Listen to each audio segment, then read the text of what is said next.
अनेक चिड़िया, एक गिलहरी अनेक गिलहरियां, एक तितली अनेक तितलियां। एक और अनेक, ये क्या है कॉन्सेप्ट? एक और अनेक का क्या है कॉन्सेप्ट? और समझिए जरा, एक और एक को अगर हम गणित में जोड़ते हैं तो क्या बनता है बताइए तो?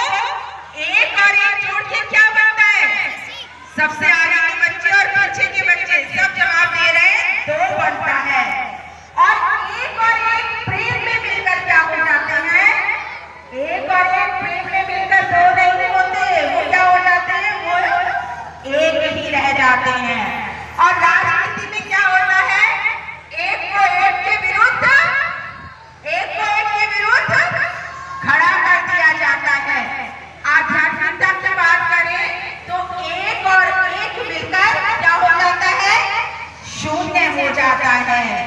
और अगर हम बात करते हैं संगठन की तो एक और एक मिलकर क्या होता है? 11 बन जाता है। तो हमें आज क्या करना है? एक और एक मिलकर 11 के कॉन्सेप्ट को आत्मसात करना है।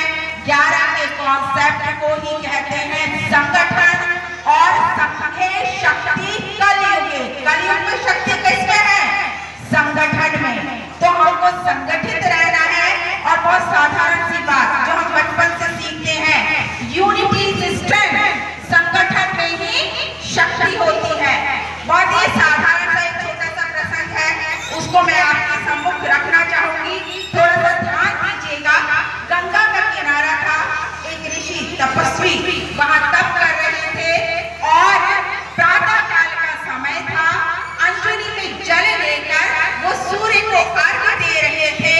ऊपर से एक बाज पक्षी जा रहा था, उसकी चोंच में चुहिया का नवजात शिशु था और वो चुहिया का नवजात शिशु छूटकर उसकी चोंच से ऋषि की अंजलि में आ गिरा। ऋषि थे तपोनिष्ठ, उन्होंने क्या किया? देखा ये तो नवजात शिशु है।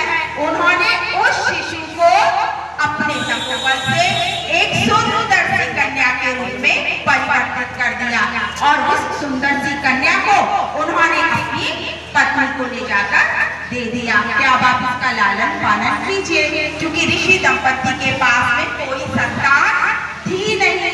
अब वो कन्या आश्रम के वातावरण में बढ़ने लगी, पलने लगी, संस्कार